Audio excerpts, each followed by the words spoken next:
श्री साई सच्चरित्र अध्याय 26 भक्तपन हरिश्चंद्र पितले और गोपाल अंबेडकर की कथा है।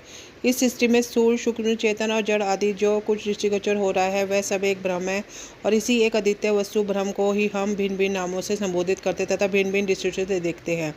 जिस प्रकार अंधेरे में पड़ी हुई रस्सी या हार को हम भ्रमवश सर्प समझ लेते हैं, उसी प्रकार हम समस्त पदार्थों केवल ब्रह्म स्वरूप को ही देखते हैं, ना ही उनके सत्य स्वरूप को। एकमात्र सद्गुरु ही हमारी दृष्टि से माया का आवरण दूर कर हमें वस्तुओं के सत्य स्वरूप का यथार्थ में दर्शन करा देने में समर्थ है। इसलिए आओ हम श्री सद्गुरु साई महाराज की उपासना कर उनसे सत्य का दर्शन कराने की प्रार्थना करें, जो कि ईश्वर के अतिरिक्त और कुछ भी नहीं है। आंतरिक पूजन।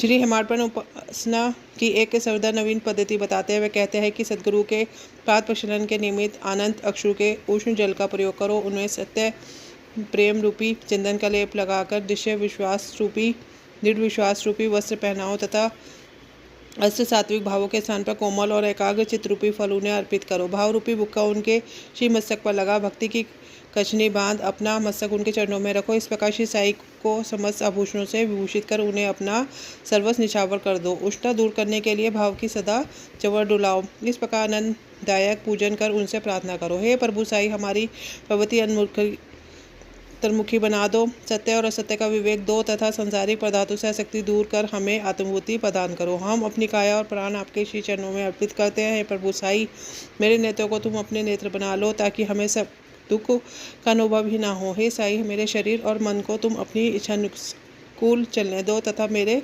चंचल मन को अपने चरणों की शीतल छाया में विश्राम करने दो। भक्त पंथ। एक समय एक भक्त जिनका नाम पंत था, जो एक अन्य सद्गुरु के शिष्य थे, उन्हें शिरडी पधारने का सौभाग्य प्राप्त है। उनकी शिरडी आने की इच्छा तो न थी, परंतु मेरे मन का छुआ और विधेयता के कुछ और वाली कहावत चरितार्थ हुई। वैर एल द्वारा यात्रा कर रहे थे, जहां उनके बहुत से मित्र व संबंधियों की अचानक भेंट हो गई, जो कि शिरडी यात्रा को ही जा रहे थे। उन लोगों ने उनसे शिरडी तक का साथ साथ चलने का प्रस्ताव किया। पंत यह प्रस्ताव स्वीकार न कर सके, तब वह सब लोग बम्बई में उतरे। इसी बीच पंत विरार में उतर अपने सद्गुरु से शिरडी प्रस्थान करने की अनुमति लेकर तथा आवश्यक खर्च आदि का प्रबंध कर सब लोगों के साथ रवाना हो गए। वे प्रातःकाल वहां पहुंचे और लगभग 11 बजे मस्जिद को गए। वहां पूजनाथ भक्तों को एकत्रित समुदाय देखकर सबको अति प्रसन्नता हुई, परंतु पंत को अचानक मूर्छा आ गई और वह बेसुध होकर वहीं गिर पड़े। तब सब लोग भयभीत होकर उन्हें स्वस्थ करने के समस्त उपचार करने लगे। बाबा की कृपा से मस्तक पर जल के छींटे देने से वह स्वस्थ हो गए और ऐसे उठ बैठे कि जैसे कि नींद से जागा हो। त्रिकालज्ञ बाबा ने यह सब जानकर यह अन्य गुरु का शिष्य है, उन्हें अभयदान देकर उनके गुरु में ही उनके विश्वास को दृढ़ करते हुए कहा कि जैसे कैसे भी आओ, परंतु भूलो नहीं, अपने ही स्तंभ को दृढ़तापूर्वक पकड़ सदैव स्थिर हो उनमें अभिन्नता प्राप्त करो। तुरंत इन शब्दों का आशय समझ गया। उन्हें उसी समय अपने सद्गुरु की स्मृति हो गई। उन्हें बाबा के इस अनुग्रह की जीवन भर स्मृति बनी रही। हरिश्चंद्र पितले। बम्बई में एक श्री हरिश्चंद्र पितले नामक ग्रस्त थे। उनका पुत्र मृगी रोग से पीड़ित था। उन्हें अनेक प्रकार की देशी व विदेशी चिकित्साएं कराई, परंतु उसमें कोई लाभ न हुआ। अब केवल यही उपाय शेष रह गया था कि किसी संत के चरण कमलों की शरण ली जाए। 15वें अध्याय में बताया गया कि श्री दास गुरु के सुमधुर कीर्तन से साई बाबा की कीर्ति बम्बई में अधिक फैल चुकी थी। पितले ने सभी सन 1910 में उनका कीर्तन सुना और उन्हें ज्ञात हुआ कि श्री साई बाबा के केवल स्पर्श तथा दृष्टिमात्र से ही असाध्य रोग समूल नष्ट हो जाते हैं। तब उसे मन ही मन श्री साई बाबा के प्रिय दर्शन की तीव्र इच्छा जागृत हो जाते हैं। यात्रा का प्रबंध कर भेंट देने वालों को फलों की टोकरी लेकर स्त्री और बच्चों सहित वे शिरडी पधारे। मस्जिद पहुंचकर उन्हें चरण वंदना की तथा अपने रोगी पुत्र को उनके श्री चरणों में डाल दिया। बाबा की दृष्टि पर पड़ते ही उसमें एक विचित्र परिवर्तन हो गया। बच्चे ने आंखें फेर दी, बेसुध होकर गिर पड़ा, उनके मुंह से झाग निकलने लगी तथा शरीर से पसीने से भीग गया और ऐसी शंका हो लगी अब उसके प्राण निकलने ही वाले। ये देखकर उसके माता पिता अत्यंत निराश होकर घबराने लगे। वैसे बच्चे को बहुधा थोड़ी मूर्छा तो अवश्य आ जाया करती थी, परंतु यह मूर्छा दीर्घकाल तक रही। माता की आंखें से आंसू की धारा बह रही थी। वह दुख ग्रसित और अंतर्नाद करने लगी कि मैं ऐसी स्थिति में हूँ जैसे कि एक व्यक्ति चोरों के डर से भागकर किसी घर में प्रविष्ट हो गया और वह घर भी उसे ऊपर गिर पड़े, या एक भक्त मंदिर में पूजन के लिए जाए, वह मंदिर ही उसके ऊपर गिर पड़े। एक गाय शेर के डर से भागकर किसी कसाई के हाथ लग जाए, या एक स्त्री सूर्य के तप से व्यथित होकर वृक्ष की छाया में जाए और वह वृक्ष उसके ऊपर गिर पड़े। तब बाबा ने संतावना देते हुए कहा कि इस प्रकार का लाभ ना कर धैर्य धारण करो, बच्चे को अपने निवास स्थान पर ले जाओ, वह आधे घंटे के पश्चात होश में आ जाएगा। तब उन्होंने बाबा के आदेश का तुरंत पालन किया। बाबा के वचन सत्य निकले। जैसे ही उसे बाड़े में ले आया गया, बच्चा स्वस्थ हो गया। पितले परिवार, पति पत्नी में सब लोगों को महानश हुआ। उनका संदेह दूर हो गया। श्री पितले अपनी धर्मपत्नी सहित बाबा के दर्शनों को आए और अति विनम्र होकर आदरपूर्वक चरण वंदना कर पाद सेवन करने लगे। मन ही मन में बाबा को धन्यवाद दे रहे थे। तब बाबा ने मुस्कुराकर कहा कि तुम्हारे समस्त विचार और शंकाएं मिट गई हैं। जिन्हें विश्वास और धैर्य है, उनकी रक्षा श्री हरि अवश्य करेंगे। श्री पितले एक धनाढ्य व्यक्ति थे, इसलिए उन्होंने अधिक मात्रा में मिठाई बांटी, उत्तम फल तथा पान बीड़े बाबा को भेंट किए। श्रीमती पितले सात्विक वृत्ति की महिला थी। वह के स्थान पर बैठकर बाबा की ओर प्रेम पूर्वक दृष्टि से देखने लगी। उनकी आंखों से प्रसन्नता के आंसू गिरते थे। उनका मृदु और सरल प्रभाव देखकर बाबा अति प्रसन्न हुए। ईश्वर के समान ही संत भी भक्तों के अधीन है, जो उनकी शरण में आकर उनका अन्य भाव से पूजन करते हैं, उनकी रक्षा संत करते हैं।